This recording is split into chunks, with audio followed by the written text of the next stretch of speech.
Love you, Bob. Love you too. Paul Thomas Anderson's One Battle After Another arrives as one of the most ambitious films of 2025.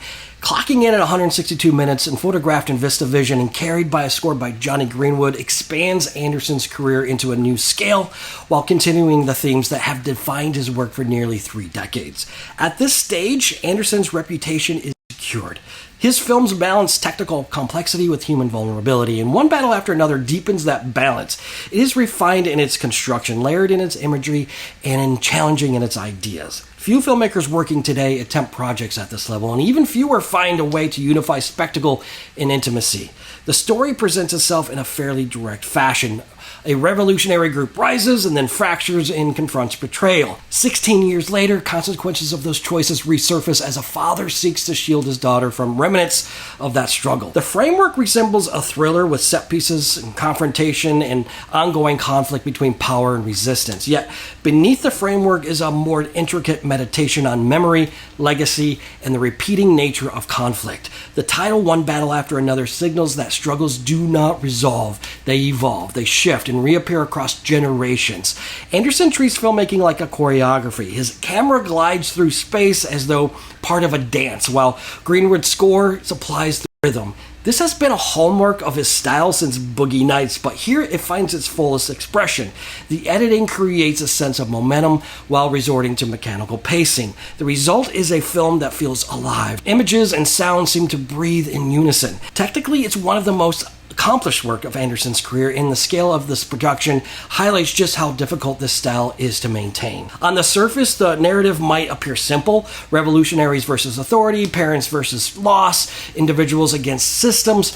But within the film are layers of satire, allegory, and family drama. Emotional without being sentimental, and the father-daughter relationship at its core provides a touchstone for audiences, while the broader conflicts create resonance with the current political climate. It feels present but never bound to one moment in history. The cast contributes significantly to this effect, and Leonardo DiCaprio offers a performance not necessarily restrained or subdued, but kind of flamboyant. Sean Penn provides intensity that bounces between menace and charisma. Benicio del Toro, Regina Hall, and the newcomer Chase Infinity add depth across a wide spectrum of perspectives. Penn in particular delivers work that deserves recognition.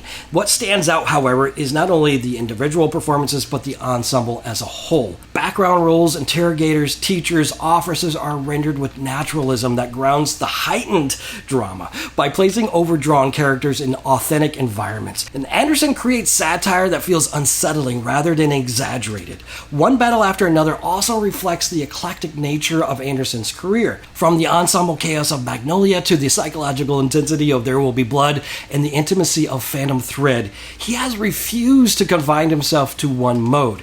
This film synthesizes many of those instincts. He has the sweep of an epic, the eccentricity of a satire, and the intimacy of a family story. And the budget, estimated between $135 to $175 million, allows him to stage sequences with hundreds of extras while maintaining focus on character dynamics. It is unusual to see a director of his generation receive that level of resources, and rare still to see them used in service of such a complex narrative. What makes the film remarkable is the way it balances spectacle with intimacy. Interrogations feel natural, police encounters feel authentic, and yet these moments were intercut with heightened performances and stylized camera work.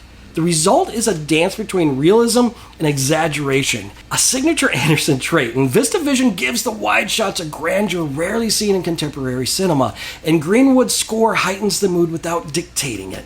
And Anderson never loses his human touch. His fascination with how people relate to one another under pressure, betrayal, or ideological conflict, and for me, One Battle After Another stands as one of the strongest films of the year. It functions as a political allegory, family drama, and satire, all within the framework of a technical triumph. It recalls why cinema at this scale continues to matter. The blending of spectacle with intimacy, the capacity of film to hold multiple tones at once, and the willingness to address the battles, personal and political, that never truly disappear. And Paul Thomas Anderson has always placed his characters in uncomfortable situations, often highlighting how personal histories intersect with larger systems. This film continues that exploration with broadening the canvas. It challenges viewers to look past past the surface and see the echoes of the past in the present. The complexity combined with sheer craft on display ensures that it's placed not only in award season, but also in my own sense of what makes a year in cinema meaningful. In the end, One Battle After Another is not only a film of its moment, but a reflection on the nature of struggle itself. It resists easy categorization because it operates on multiple levels simultaneously. For me, it is invigorating and layered and unforgettable. It's got confirmation that Paul Thomas Anderson remains one of the most essential voices in contemporary filmmaking, and that is his battles, like those of those characters, are far from over. Now, this film isn't for everybody. I get that. It's gonna trigger some people, and it's just gonna not make sense for a lot, but if you're a fan of P.T. Anderson or a cinephile that loves this type of film, then this is a movie that you should definitely check out. If you're just now discovering P.T. Anderson, this might be a good one to start with, or maybe go back to Magnolia or There Will Be Blood and see if that's your style. And if it's not, probably not your thing. If it is, or if you discover something new, then I hope you enjoyed it. Look for more reviews at realpete.com, and I appreciate you going on this film journey with me, and as always, be real. And I cannot remember, for the life of my only child, the answer to your question. Maybe you should have studied the Rebellion text a little harder.